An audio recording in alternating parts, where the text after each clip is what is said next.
Back to the Thoughts from the Couch podcast. I'm your host, psychotherapist and anxiety treatment specialist, Justine Carino, and this is episode 93.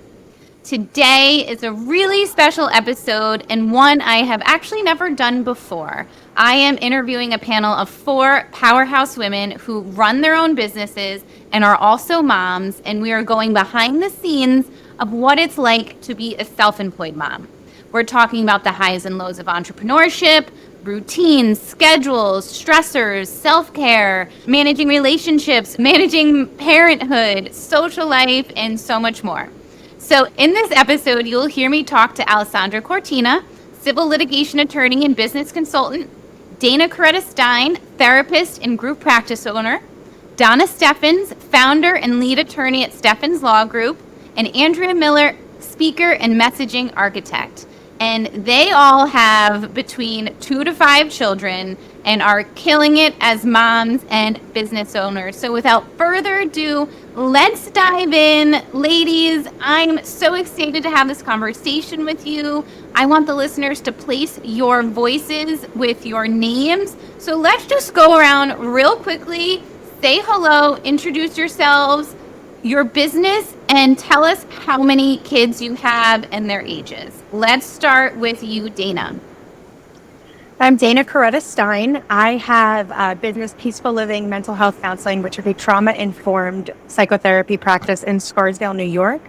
And I have a brand called the EMDR Coach, which is all things EMDR therapy, EMDR consulting, and so forth, and a lot of books and products and things like that for individuals, therapists, and clients to get the most out of their EMDR therapy process. I am a mom and a wife. I have 2 children. My son Philip is going to be 6 in September, and Carolyn just turned 2. So we're in the midst of the terrible 2s right now, which is really fun. Yeah. Yay! Thank you, Dana. And let's go to Andrea. Hi, everybody. I'm so excited to be here. I am Andrea Merrill, and I used to be a previous behavior and trauma therapist, now turned messaging architect and speaker coach. I work with women, and I love to bring out their messaging. I've helped my clients generate over $80 million in revenue, and it has been amazing. I have 5 beautiful children. They are 17, 16, 13, 5, 6, and 11. There we go. I know, it's a lot. And obviously, it's a lot to remember. I've been married to my husband. We've been together over 21 years. Yay, thank you, Andrea. Your plate is very full. Thanks for joining us. And Donna? Hi, I'm Donna Stefans. Thanks for having me here today. This is a really unique and wonderful opportunity to share with incredible, powerful women and how we do it in a day, every day, but we're doing it. So I am the president of the Stefans Group. Partner is my mother, actually, in the practice. And we do wealth management, estate planning, law, estate practice, and also an accounting practice. So between the 2 of us, we high power it together and put together people's financial lives. We are located on Long Island in Woodbury, and I have 2 children, 17 and 19, and I am a single mom and keeping it all together here. Donna, what's it like to be partnered with your mother in business? It has amazing parts to it, an invaluable lifetime experience with her, and I can always trust my partner, which you can't always trust partners in business. So truly, and we always have each other's best interests in mind. But my daughter is actually interning now in our office, so we have 3 generations going strong. And my son is interested in coming into the practice later on. But so we're together. We just have to make sure we keep the boundaries of mother-daughter personal and mother-daughter business. Yeah. So that's the biggest challenge, but it's great. Amazing. I want to unpack that so much as a therapist and family therapist, but I will hold back from doing it. And Alessandra, tell us about you. Hey everyone, thanks so much, Justine, for having me. It's an honor to be here with such incredible powerhouse women, and it's just so inspiring for me. I am a civil New York litigator, defense litigator. I also have my own practice where I support business owners, primarily female-run businesses. I help educate them and give them the tools and the resources that they need to feel confident in protecting their business and their wealth by securing legal contracts. I also am a business consultant because a lot of times my legal hat sort of rolls into a consulting aspect for women in business. I help with things like employee management, HR, compliance. So that's also a really unique aspect of what I do. I am a wife. I am a mom to 2 little girls, ages 7 and almost 4. And I am never bored. Let's just put it that way. There's a lot going on, especially in our Italian New York culture. So mama's always hands on deck. Yes, thank you for sharing that. So I'm excited to talk about this because it's not often we get a room full of self-employed women being able to really disclose the good, the bad, the ugly of working for yourself. I want to hear from each of you what inspired you or led you to create your own business or work for yourself. Let's start with you, Andrea. Oh, this is a good one. My journey didn't start like many entrepreneurs. Mine actually started when I was having debilitating migraines that were mind-numbing migraines and causing me intracranial pressure. And I just thought that they were headaches. And they started doing process of elimination and removed my birth control. And what happens when birth control gets removed? You get pregnant. And here comes baby number 5. And the migraines got worse. And I got diagnosed with called papilledema pseudotumor cerebri. It's a rare condition that is like a benign tumor that sits on my brain that pushes on my eyes. Now, I thought that this was the worst of what was going to happen, and it was just the start. I had my appendix rupture at 20 weeks pregnant with my 5th child, and I was hospitalized. I had to be airlifted out 3 times. I had to have a drain placed. I caught MRSA. I went into preterm labor. Ladies, whatever could go wrong, went wrong. I started, which is wild to me still thinking about it, I started helping a friend with her business when I was in the hospital. And I was so bored out of my mind. Like, I was like, I feel like I'm dying here. I'm not doing anything, but what can I do? And I started helping one of my friends in business. I helped her reach $1 million in revenue. And I was like, wow, like this is so exciting. And I was just thinking when I got out, I would go back to being a trauma therapist, doing what I was doing previously. And I didn't. I came home and I had severe PTSD. I had trauma that was so scary. I was scared to leave my children. And I came home to foreclosure and my HOA auctioning off my home and my water getting turned off in 120 plus degree weather. So here I am in this piece of crap red van that literally caught fire in the snow. And I drove to the water company because it was in my name, and I cried all the way there. And I got there. I don't remember how I got my water turned back on, but on the way home, I turned on a podcast and I was like, Andrea, we're no longer going to cry about what's going on. We're going to figure out how we can move forward. And if you helped your friend make $1 million in revenue while you were dying in the hospital, what can you do now? So I came home. I built my website on my iPhone 8 and I landed 3 clients and landed $12,500 my first 7 days in business. And I've been doing it ever since. Yeah, your story really is incredible. So thank you for sharing that. And what are you helping your clients do at this point? Yeah, so I'm really helping them turn their message into a powerful revenue generating machine. People don't realize how powerful their story is, or they leave their story at the wayside and they just think, oh, we got to grow through this. We have to overcome it. We have to achieve something. And what I realized is there was so much power in my story, which actually ended up landing me clients.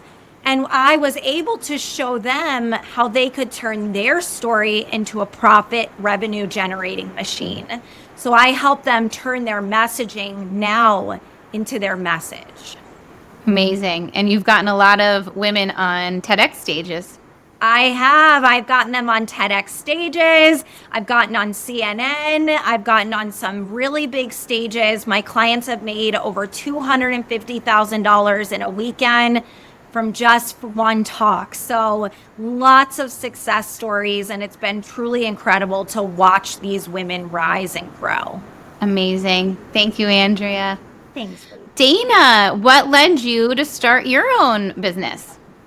Andrea, that was just amazing. And hearing your story, just as a fellow trauma therapist, it's just amazing to hear like what you went through and the level of resilience. I just wanted to honor that story because that was really powerful. Thank you for sharing it. I just always knew that when I was in grad school, I knew that I wanted to have my own practice. Since I was a young kid, I never liked being told what to do. And that kind of still reigns true for how I am today.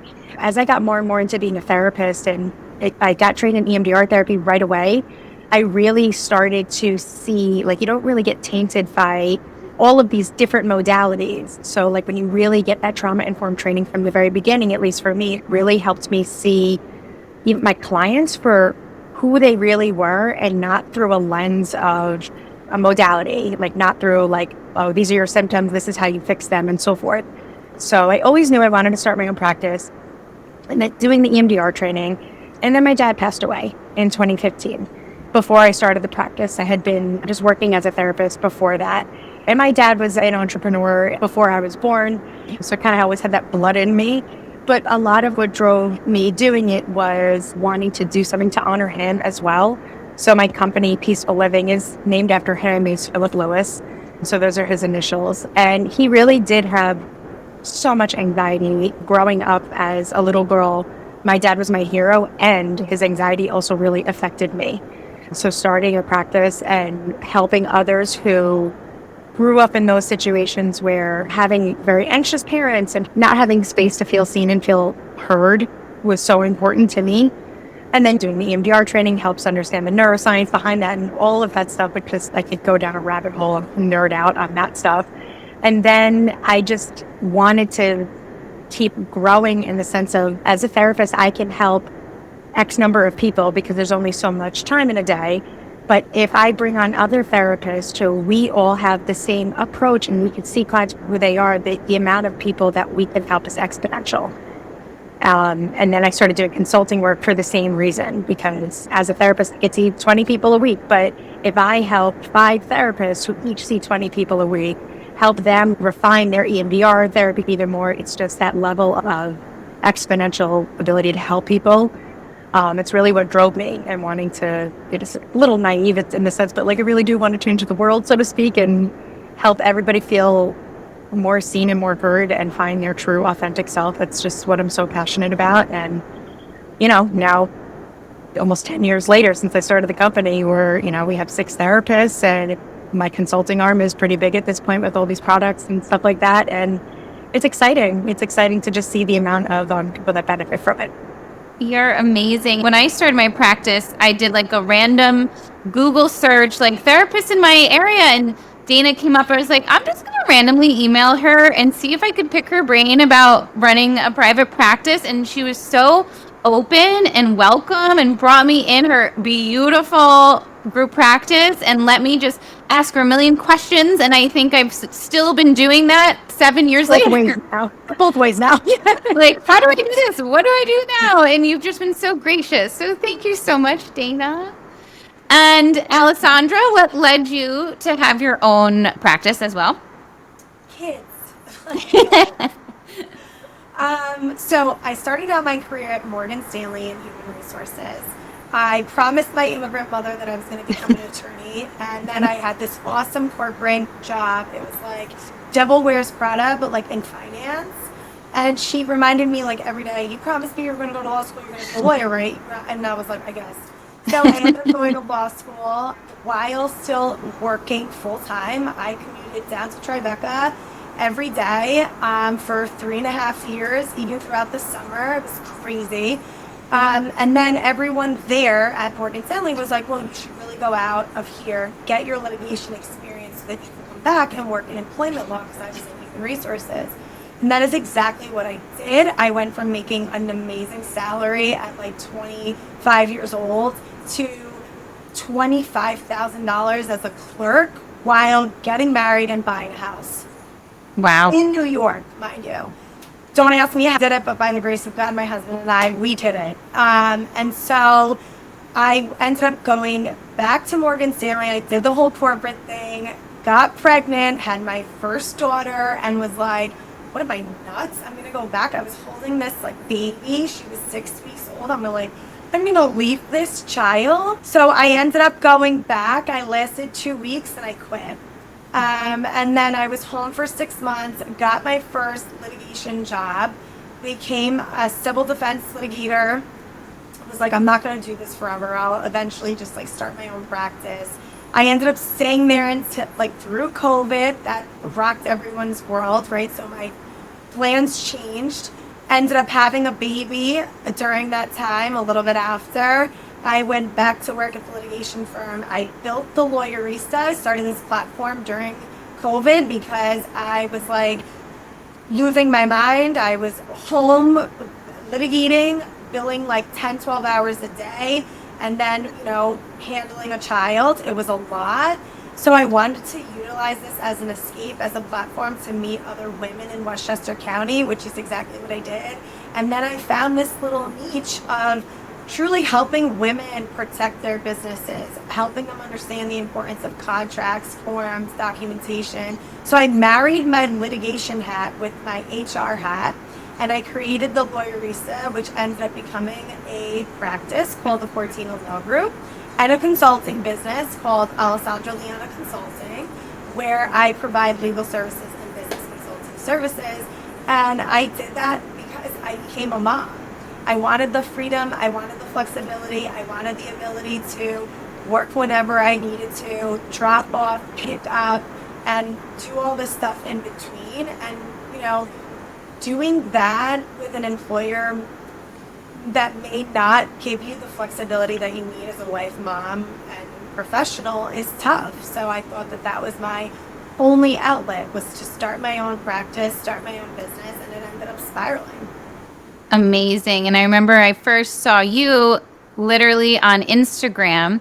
It was a time where I was starting my podcast and I was like, I know I need some kind of disclaimer or forms or separate this legally. Like, who do I talk to? And then on my Explore page was this tiny little woman with red bottom shoes calling herself the Lawyerista. I'm like, oh, this is the fucking woman I need to talk to. I'm automatically trust her. I feel like I could have a conversation.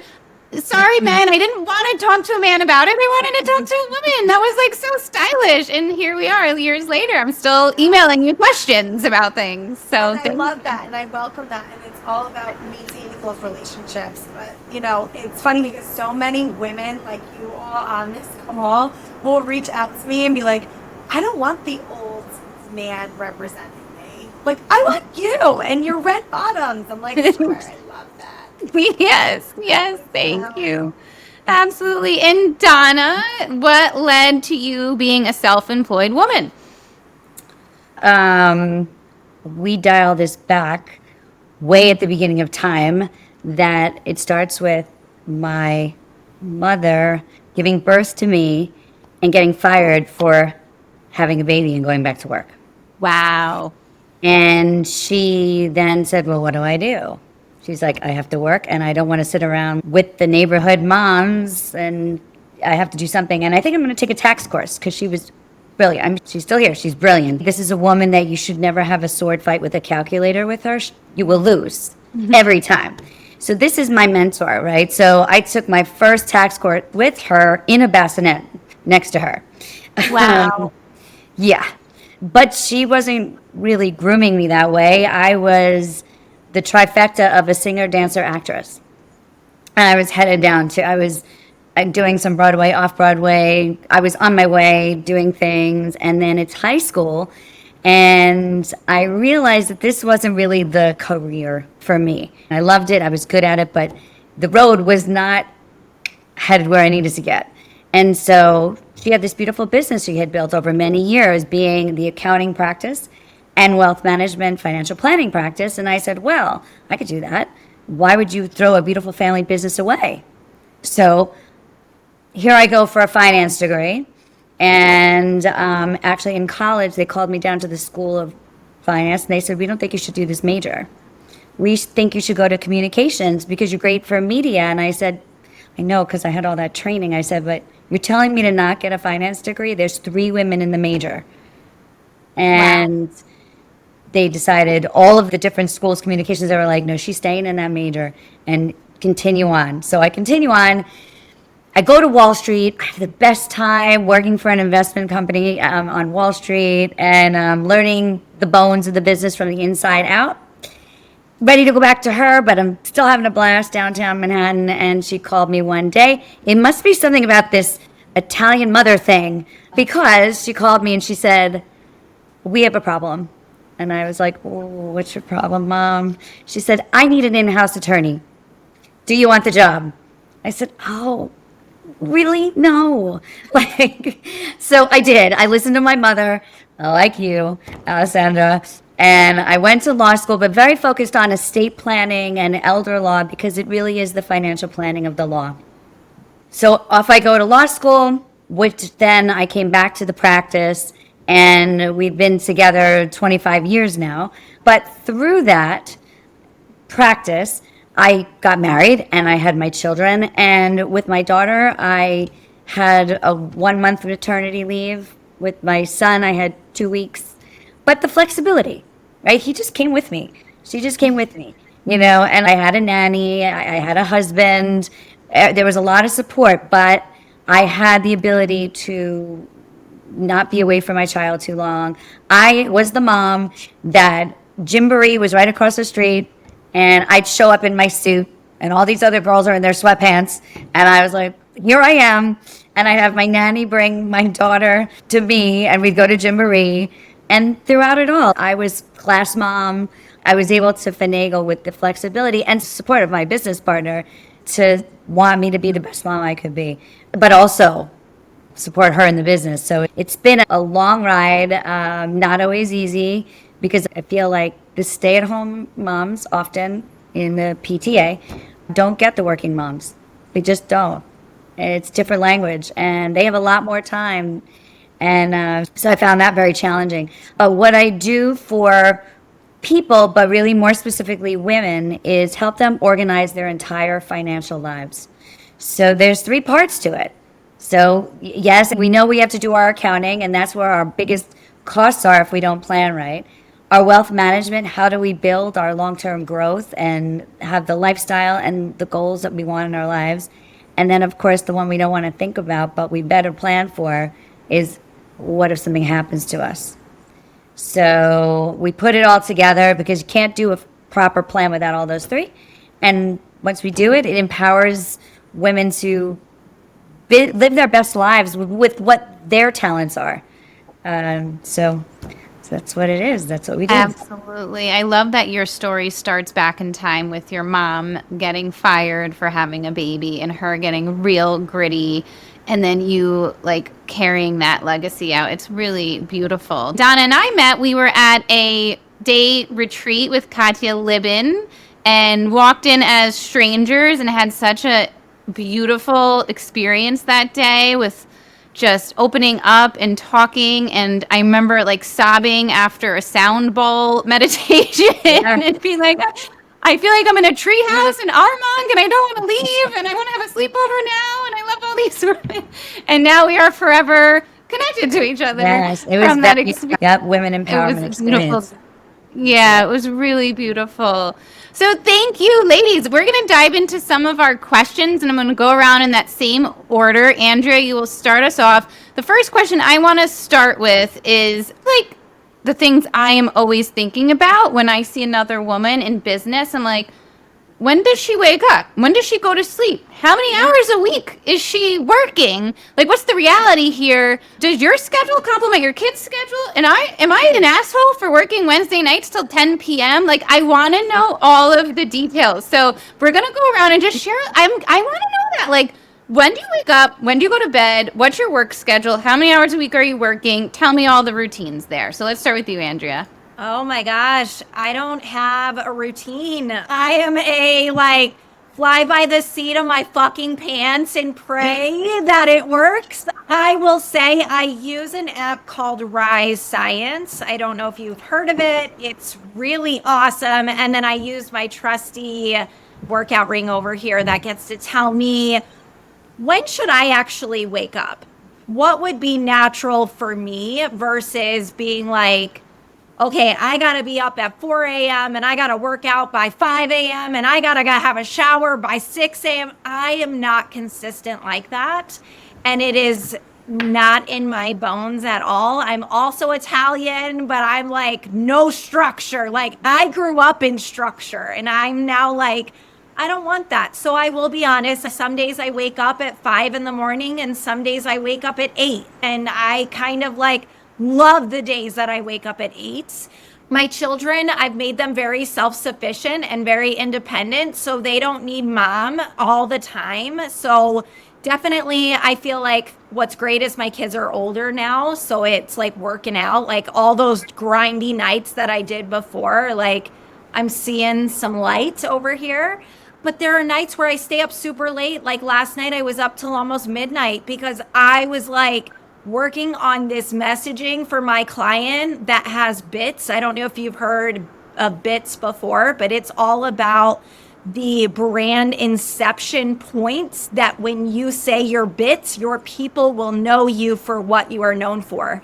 So see how I'm geeking out? See, so I got to take some melatonin to go to sleep because I can't go to sleep because I'm thinking about it all the time. So that is typically my schedule, and I love that I'm very flexible. Like Fridays, I typically don't work. They're whatever I want to do, if whatever I choose to do. And then I know like Monday through Thursday, those are my days that I'm working, I'm more on, and I have client calls going on.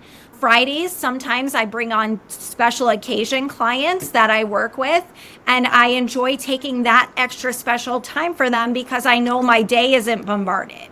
But I love the flexibility of being able to do that. Amazing, Andrea. Thank you. Go with the flow, gal. And you get it all done that way. Yes. Absolutely. I love that. All right. Well, how about you, Dana? So similarly, like I have my routine. And then one thing that being a mom has taught me is like, you can have the best routine in the world, but if you don't learn how to adapt and be flexible, you're dead in the water.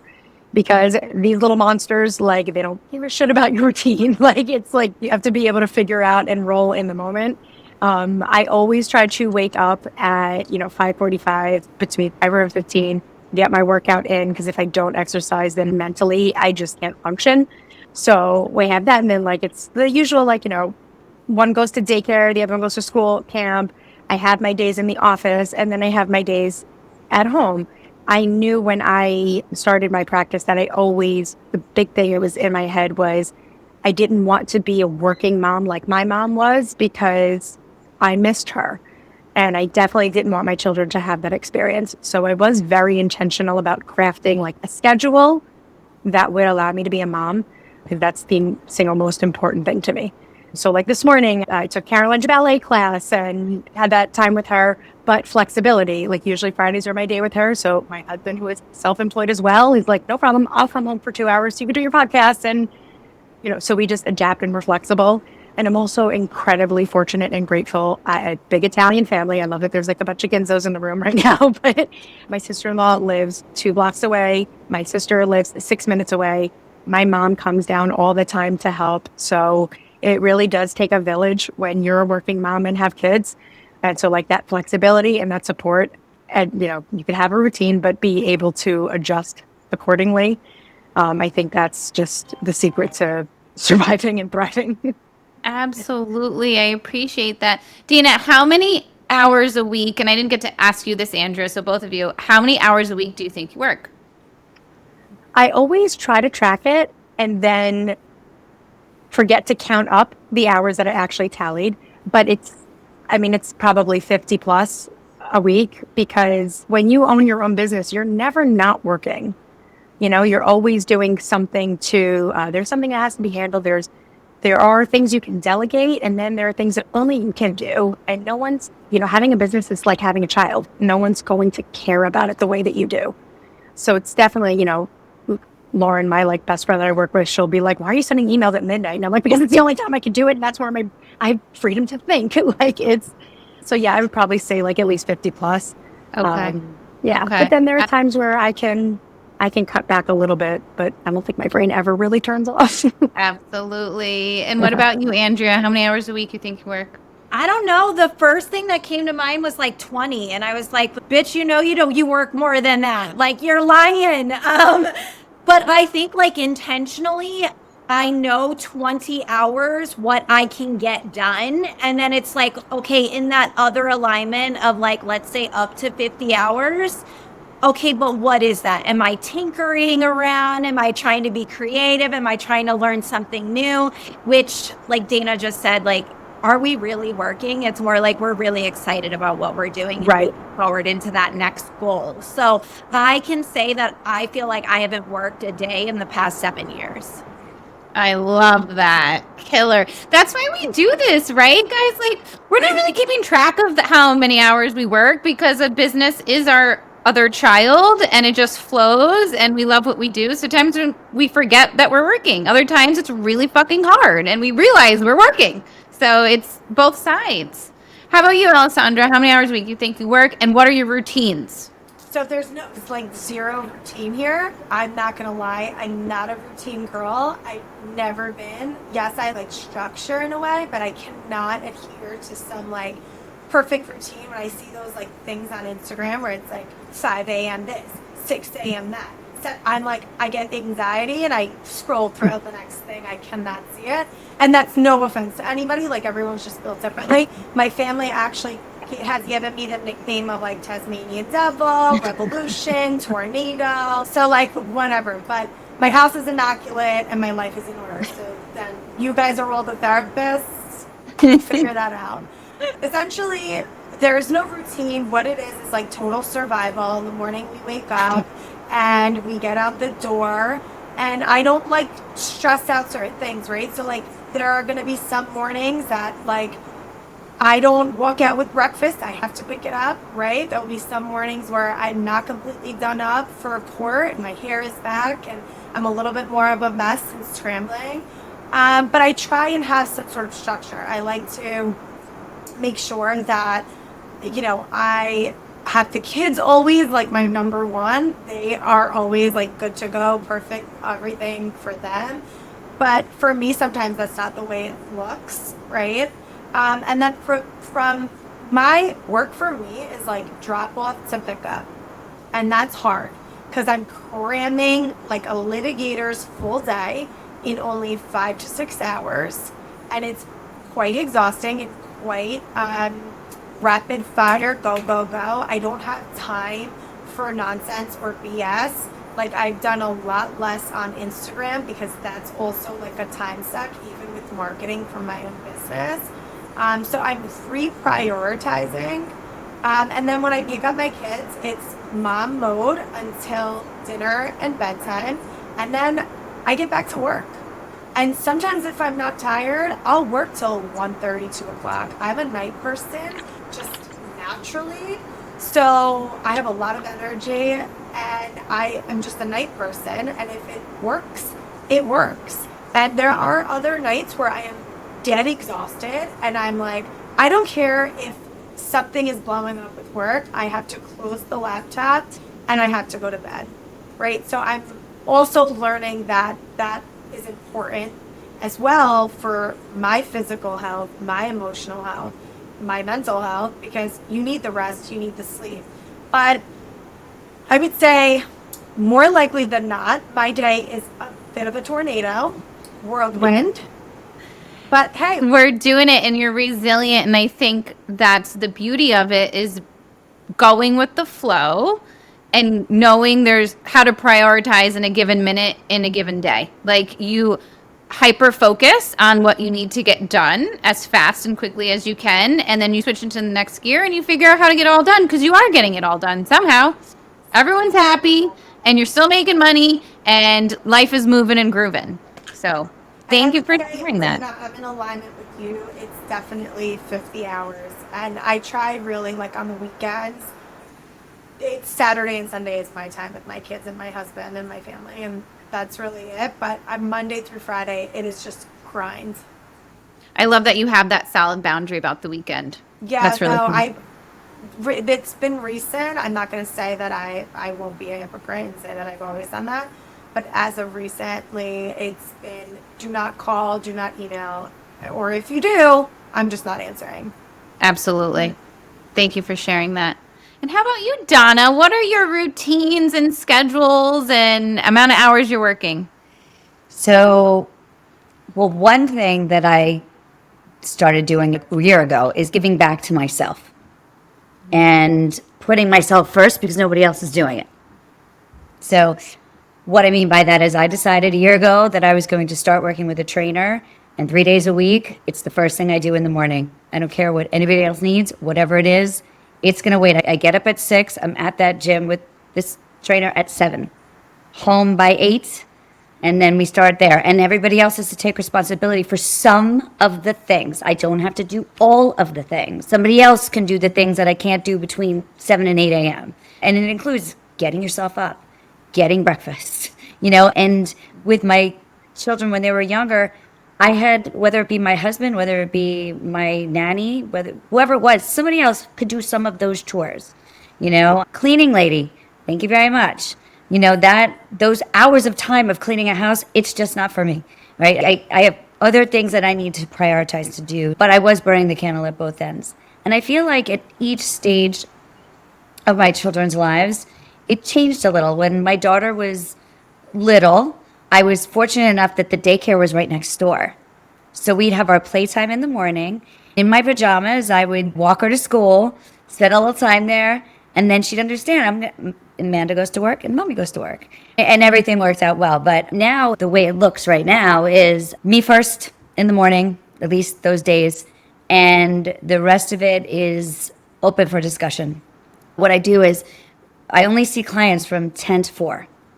If you fit in that 10 to 4, great. If you don't, I'm not an attorney that can work the midnight hours, but you'll see me on my computer at 9 o'clock at night, because if I'm with clients from 10 to 4, it means there's a million emails and projects and staff and issues. At least in the 9 to 10 and the 4 to 6, I'm handling the rest of running this business. But it also on the season. If it's tax season, we're working 6 days a week, but everything gets condensed. But like you, Alessandra, I cannot work when I'm not working.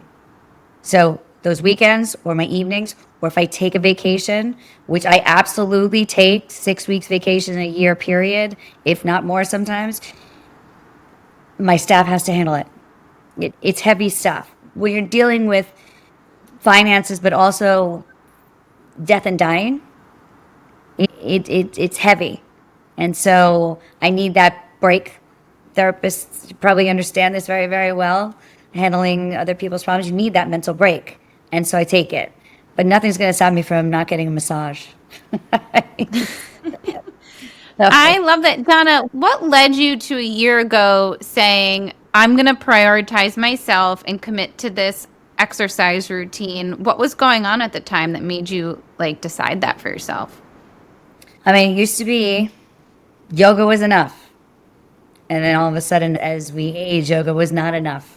And I started muscle tone going down and not feeling well and some weight gain. And I said, hold on, you're really not even doing anything different, but things are shifting. And it wasn't where I wanted to be, but it was not enough. So I said, you have to put in more than you've been putting in. So yeah. I love that, though, that you prioritized yourself in that way. That's incredible. All right. Next question that I want to go around with. I have a bunch here, and I know I'm going to run out of time to get to all of them, so I'm trying to pick some out. Here's a good one. What triggers your mom guilt as a self-employed mom? And then how do you manage it? Because I know we can all relate to that. So we're talking about our business as being another child and having to prioritize it at times. And then we probably feel really guilty about it. So I'm curious, like, what are the things that trigger your mom guilt, and how do you then manage the mom guilt? So Andrea, let's have you go first. Yeah, what triggers it? I actually got triggered this morning. I'll be honest. My 6-year-old was like, "Oh, mom, you got to get on a call." And I was like so heartbroken. But then I realized, like, she was actually excited that I was about to leave from the spot that she wanted to. She wanted to take my spot on the bed, and she wanted to play on her phone that was on my charger. So really, it was like, "Oh, mom, you got to go take a call, but like, I want your spot." So it's good to realize, like, yes, she's seeing me take these calls. And that kind of like broke me, because I was like, okay, I do have calls. We have to be on calls. We're meeting with clients. We're meeting with people. But then I recognize what combats that is I am a present and full mom. Like, when I am with them, I am with them wholeheartedly. I am taking care of them. I'm spending time with them. I'm laughing with them. We're about to go on our 3rd vacation in the past 2 weeks. Like, these kids are fully loved, and I know that I'm showing up for them. So even though I do have mom guilt, and when the kids say things, at the end of the day, I know, and that we all know, that we're there for each other. And that if I do need to make a change tomorrow, then we make that change tomorrow, and that I can combat that, and I can still show up wholeheartedly as a mother. Now, I was raised without my mom being there. She worked 24/7. She was never there for me. I grew up in I was emotionally, sexually, and physically abused as a child. So I grew up in a very awful household. So I knew since a little girl that I would raise my children and be a different mother than my mom would ever be. And I can wholeheartedly say, even though I have guilt at times, I know that I have fulfilled this cycle breaking purpose. I love that so much. And it informs you of like, wait, like, why am I beating myself up about working? Like, things could be a lot worse in this household. Yes. You guys are loved and taken care of. If I need to take a call, I got to take a call. I'm providing a wonderful life for you guys. That's right. That's right. Yes. Yeah. Thank you for sharing that, Andrea. I really appreciate that. How about you, Dana? What triggers mom guilt, and what do you do to manage it? Everything triggers mom guilt, like literally everything. It's the thing I think that's the worst is when I'm so stressed out from stuff that at work, when I'm home, and then that affects my kids. That bothers me the most, because I'm like, if I wasn't doing so much at times, I would be more regulated at home, or wouldn't need like to sleep a little longer while Eric's watching the kids. So that always weighs heavily on me, of this, sometimes I just am like a stress ball, and that affects my kids and it bothers me. But what helps is having other working moms as friends, like, to really just, like, it's not always about fixing things, but you wind up feeling better when you just connect with someone else who understands and feels that way. Like, Lauren and I at work always joke, we're like, we wish there was a pill for mom guilt, because there's literally no cure for it. So it helps to have someone else who gets it and who's going through it, or they've been there. And then I do remember, like, I have these thoughts of like, am I not there enough? And then I'm like, no, I actually, similar to you, Andrea, I'm like, I was very intentional with the kind of mom I wanted to be, and I'm doing that. I only go to the office 3 days a week. So the other 4 days I'm with my kids and doing stuff. And so, like, I remind myself of that, of you are doing a lot more than you think, but it's just that typical mom mode of like, I should always be doing more, and just reminding ourselves that we are enough. And I'm like, did our moms have mom guilt? Like, I'm going to call my mom today and ask her. I don't think she did. And then, like, why not? Like, why does our generation have it and they don't? Like, there's such a discrepancy, I think, between those generations. But I'm going to call her today and find out. Alessandra, what triggers your mom guilt? I think, like Dana said, everything. One of the things that I would say is, because I stop working when I pick up my kids. There are other attorneys in this business, a lot of people who work a 9 to 5, right? Other attorneys or clients expect you to be working during your full office hours, right? So a full day till 5 or 6 o'clock at night. So when I'm with my kids, of course my laptop is open, my phone is on. Even though I'm with my kids and I'm schlepping them to activities or playing with them, or now they're in our pool in the backyard, I'm still on. I'm still on as a mom, and I'm still on as a lawyer and as a business owner, and it's stressful, right? So sometimes I'm like, all this anxiety is inside my stomach, literally eating me up, because I don't want my kids to hear, oh, mommy's on another call. So my 3.5-year-old, my almost 4-year-old rather, she says, Mommy, your client is plumbing? Like in her little toddler accent. And she's so smart and savvy. And then like she'll say the same thing. Like Andrea, your daughter said, like, you're going to work again, or Mommy, you're going to the office. I'll never forget my 7-year-old, who knows how to sting me, said, Mommy, you like your office better than you like being at home. And I literally almost died in that moment. And I was like, no, actually nothing. Mommy loves nothing more than you and Olivia. But unfortunately, sometimes Mommy also has to go to work while you're in school or you're at camp. Because Mommy's also a lawyer, and Mommy loves that too about herself. Yes. And like, it's hard to explain these things to a 7 and 4-year-old, but you do the best that you can. And then you do, like, if you look back at how much you do for your children and how loved they are and well taken care of, and the roof that they have over their head and the clothes and the food, like, they're freaking fine. They are fine. Like, I volunteer at church for them, and in their classes, I'm like their Sunday school leader. I just spent 5 nights last week with them at Vacation Bible School at church, being their team leader with 400 children at the church. I'm literally not kidding you. It was 5 nights from 5:30 to 9:30 p.m. Wow. Like, you know what? I was class mom last year. I'm like, Giovanna, you're fine. I don't want to hear about The Office, okay? I don't want to hear about The Office. You're good. I think you overcome that mom guilt when you seriously take into account all that we do for our kids and literally how much we do love them. You're never going to please them, even if you were a stay-at-home mom full time. Like, that's just the reality of it. So true. And I love, Alessandra, that you talk to them about how much you love your job too. We want our kids to see us make choices that we love and are committed to. We are women that also love our careers and other parts of our lives. So I love that you say that. And Donna, how about you? How have you managed mom guilt over the years? So much. Yes.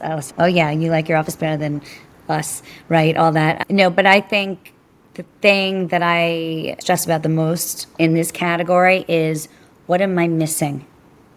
What ball did I not hold or not even know to hold because I wasn't attentive enough?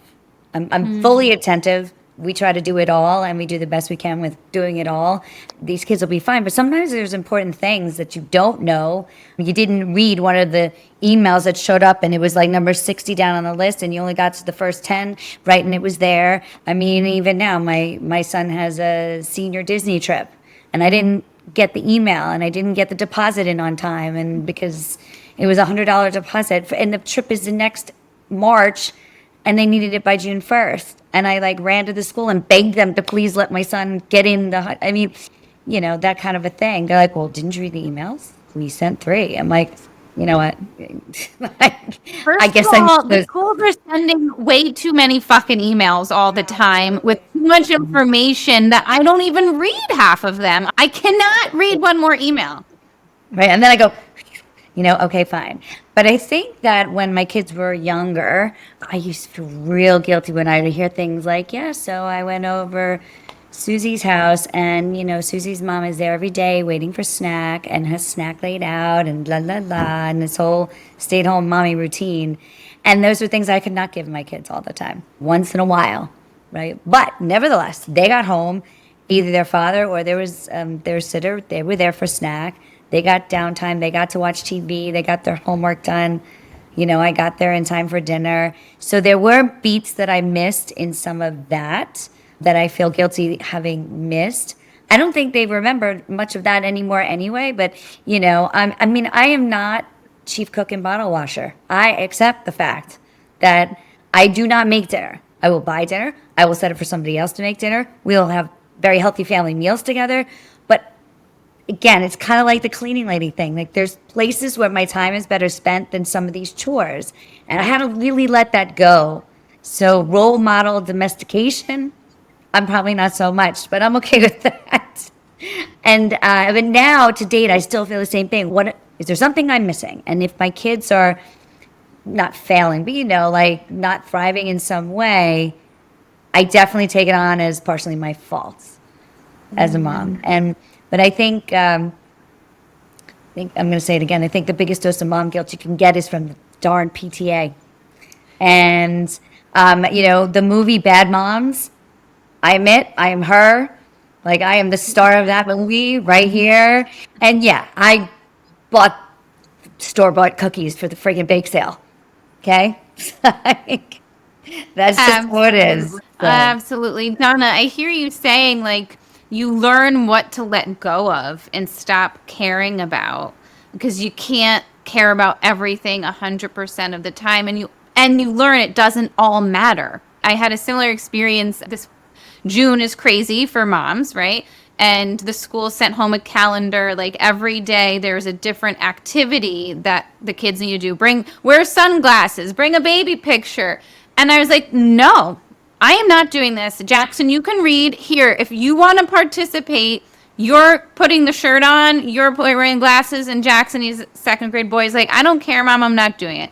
Where I guess there was one day you actually had to bring a towel so you could go sit in. I can't even believe I'm saying this out loud. You had to bring a towel so they could sit outside and read a book on the lawn, right? And so I didn't pack the towel. He didn't pack the towel. And the teacher was pretty pissed that he didn't have his towel that day. And he came home and he's like, Mommy, I didn't have my towel to read outside. I'm like, so you sat in the grass. Like, it's okay. You sat in the grass. Like, you lived without his towel. And he said, teacher said she emailed you 3 times to make sure you brought the towel. I said, I did not read that email at all. I have 1,000 emails, but it's okay that you didn't have your towel. And then I felt so guilty. And I kept saying, Jackson, Mommy is so sorry that she forgot your towel. He's like, I don't care, Mom. Like, I really don't care. So we are so hard on ourselves, but I think the demands being asked of us also are ridiculous at times. So Donna, you're saying you learned to eventually let it go. I did, and I did have some vindication in this as a recent story. My son was going to the junior prom. Now, I could have been the mom to be like, okay, listen, we have to go try a new suit and figure it out and make you look good and do the whole thing. I just kept saying, did you try a new suit? Yep, I got it, Mom. I'm like, I don't think he's got it, but I'm going to let you fail. You're going to do it. If you're going to fail, you're going to fail. I've warned you 6 times, try on the darn suit. And I don't have time to sit there and chase. So the day before the prom, I said, did you try on your suit? He's like, Mom, it's done. Yeah, I got it. Day of the prom. Of course, he had not tried on the suit, and I didn't follow up. So he had to become self-sufficient. How about that one? And self-sufficient meant he took an Uber to the men's suit store. They had him fitted. They got him shirt, shoes, tie, jacket, tailored in an hour, and he showed up for the prom looking darn good. And amazing. Yes, and I was like, thank you. So I think us as working moms, becoming self-sufficient is part of the territory because we're not there all the time.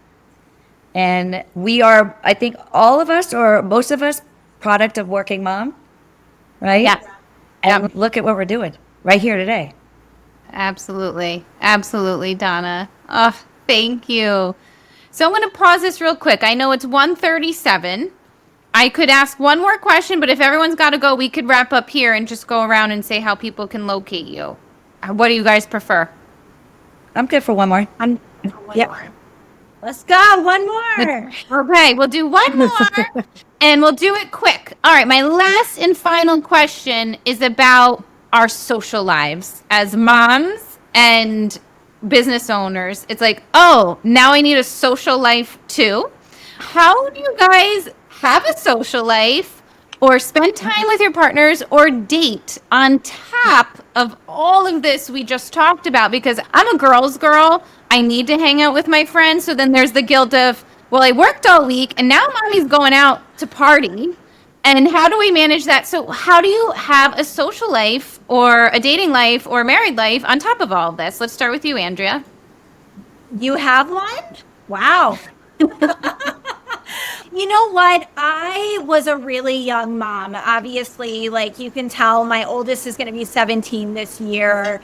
I got pregnant at 19, had him at 20, which meant I've been having kids like back to back, like they just kept coming, and friends were not in the chapter for me. And I also felt like me and my husband have been together since I'm 15. So I'm not only having kids young, I was married and with my husband since we're really young. And I'll say we are still dating each other. We're still dating. We're still laughing.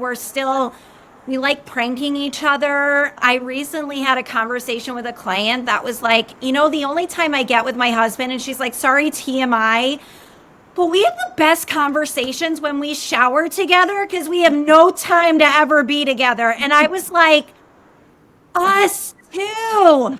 But the difference is me and my husband, our times don't really collide in showers together. And again, TMI, but we like to leave each other notes in the shower.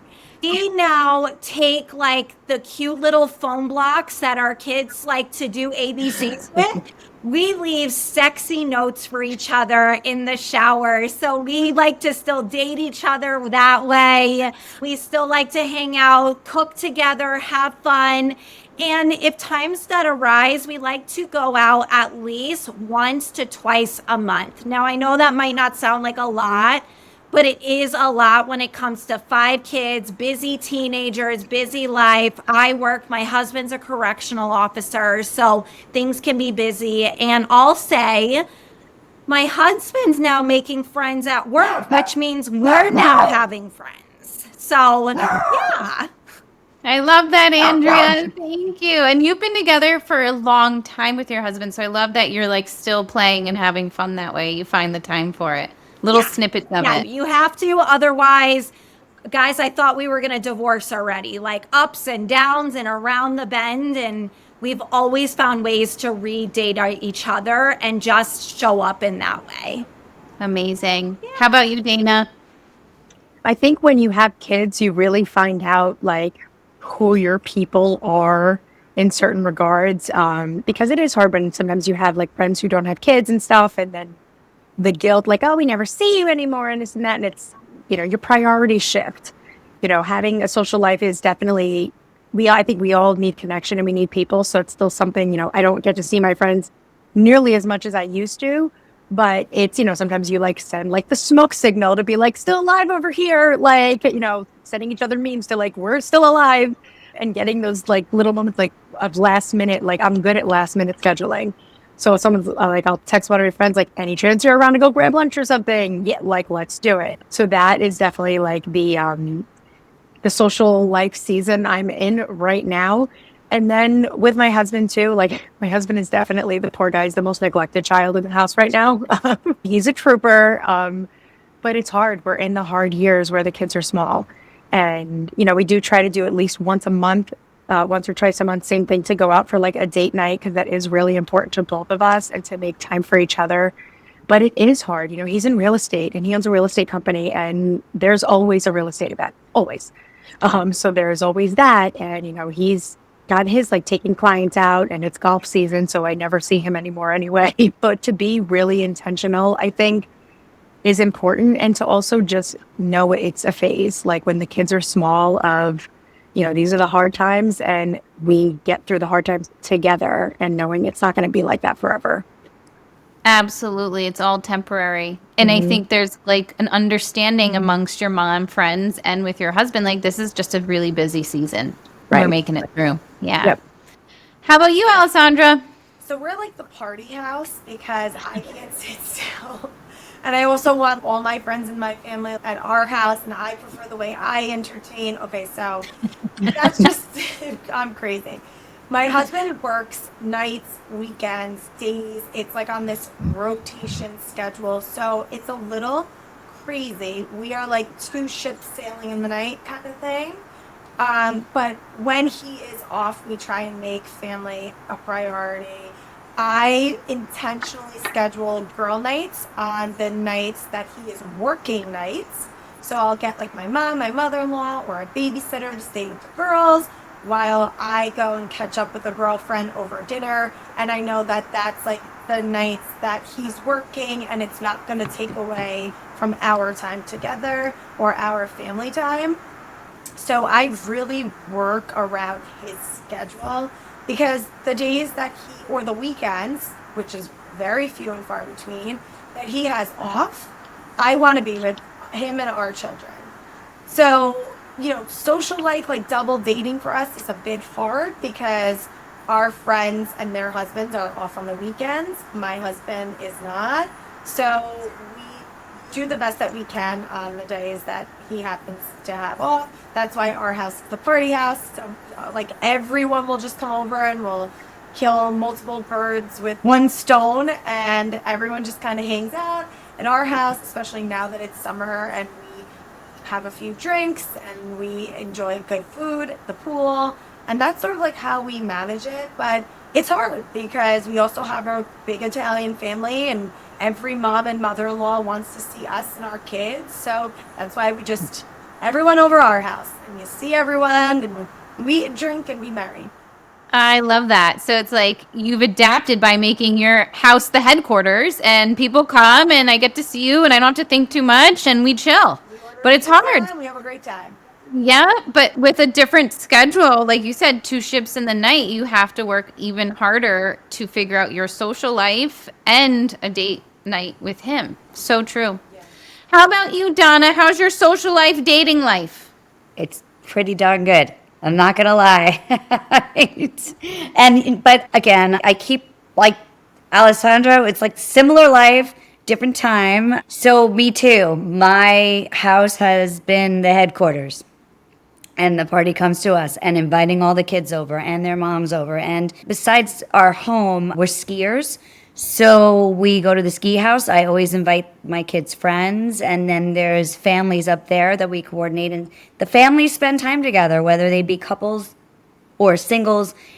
We're families. I'm not the one that goes, oh, I'm the single mom and it's all couples. It doesn't even matter, that kind of a thing. And taking that bar away is a big thing, because truthfully, if you don't care, most of the time your friends don't care either. Except if it's a couple date night, that's like a different thing, a double date day, and that's a little weird.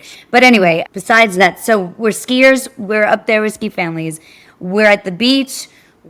Again, they're all bringing their friends, and then a mom come and we share that. But when my kids were younger, we had a mom's card night. Started at 8:00. We rotated the house. There was that one night we all were in the same boat, and there was a rule, like, no kids. They were home, but they were up in their rooms when they went to bed. And the moms just got to hang out. So I had the mom thing going on, married, single, both. It happened during both time periods. And the only thing that stopped us was, frankly, COVID.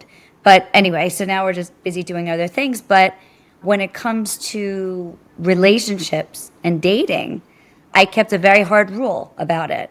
There's a silver lining in divorce, and that is you get adult me time. You get your time back. You don't get your kids all the time, but it is a silver lining of a cloud. It's not like, oh, great. But since I'm forced into a visitation schedule, right, on the weekends my kids weren't with me, that's the time that I had to date and relationship and go out with friends, and one or two nights during the week as well. So I kept that schedule. And I wasn't missing anything, There were weekends that I was mom and we were doing things socially with others. And there were weekends that I was Donna, just Donna, and doing just total adult things. But I made really no qualms about it, because I knew that when I was with my kids, there was not any room for any others. That is the priority all the way through. What was it like for you to have that just Donna time, right? You're emerging from a season of like kids and husband, and then you're forced into Donna time. Was it exciting at first? Was it sad at first? Like, how did it transform for you? Well, it was gut-wrenching not being with my kids. I mean, to not, and then, to be there. I mean, luckily my son played Little League, so I wouldn't miss a thing that any time they were doing. There were definitely missing times with them. But on the other hand, like, when life gives you lemons, make lemonade and be busy. I would be busy, and I would get that massage and I would have the time to get my hair and nails done. And I did quality time for me to build myself. And I wasn't always socializing. It was read a book, do yoga, do the things that made me happy. And it was a balance. And not the situation you hope for, right? You want to be with your kids all the time, but it could be a great life. It's done with what the cards are that you have to deal with. Absolutely. Absolutely. Ladies, this was incredible. This fed my soul this afternoon talking to all of you. Let's just go around real quick, say your name and how listeners can connect with you. Let's start with you, Andrea. Oh, you're muted right now. Yes, of course I am, because my kids keep coming in. There you go. Andrea Merrill, that's Merrill, and you can find me at the Andrea Merrill on Instagram or for my website. Thank you so much for having me. This filled my soul too. Oh, I'm so glad. Thanks, Andrea. Dana? Dana Caretta Stein, CARRETTA-STEIN. And you can find me on Instagram, TikTok at _EMDR_coach, or on our website, peacefullivingmentalhealthcounseling.com. Thank you, Dana. Alessandra? You can find me, Alessandra Cortina, on Instagram at the Lawyerista, like fashionista, but Lawyerista. And you can also find me on my website, but I would just recommend finding me on Instagram. Everything will be there. Thank you, Alessandra. And how about you, Donna? Okay, so my name, Donna Stefans, and it's a strange spelling, Stefans. You can certainly find me on on all the socials that way. But if you look up Stefans in all the ways, the Stefans Law Group or the Stefans Group, either which way, just as long as you get that F right, you'll find me. Awesome. Thank you, ladies. I am so excited to get this out into the world. Thank you all for joining me today. Thank you, Justine. Everybody.